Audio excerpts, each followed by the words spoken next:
Hello friends, তোমাদের সকলকে আমার চ্যানেলে স্বাগত। আজকে আমি স্যালাড তৈরি করেছি। স্যালাড কিন্তু শরীরের জন্য খুবই ভালো খাওয়া।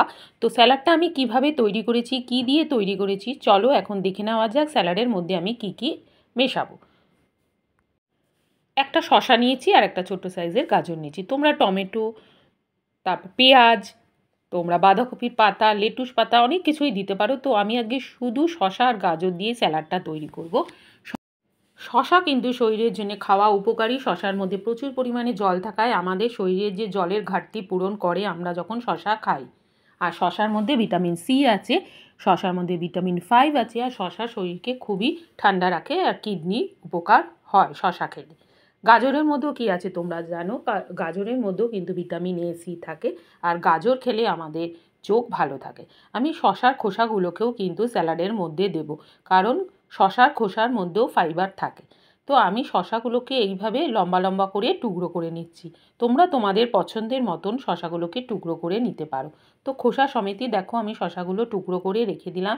এবার গাজরটার ওপরের খোসাটা ছাড়িয়ে নিয়েছি আর পাতলা পাতলা করে আমি টুকরো করে নেব। তোমরা তোমাদের পছন্দের মতনভাবে কেটে নিতে পারো, যেমন খুশি তোমরা কাটতে পারো, লম্বাও কাটতে পারো, ছোটো ছোটোও করে নিতে পারো, বা গ্রেটার দিয়েও গ্রেট করে নিতে পারো। তো আমি এখন গাজরটাকেও এরকম লম্বা লম্বা করে কেটে শসা আর গাজর একসঙ্গে মিশিয়ে রাখছি। এরপরে এর মধ্যে কিছু অ্যাড করব।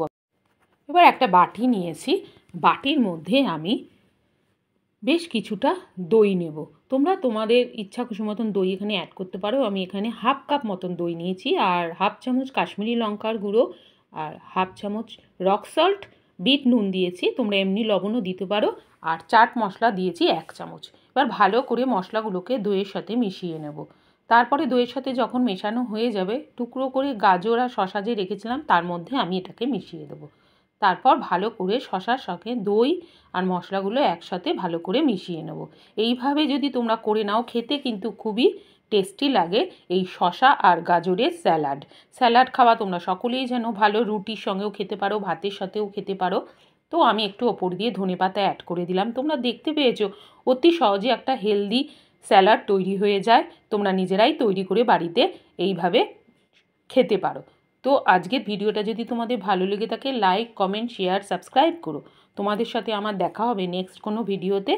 বাই।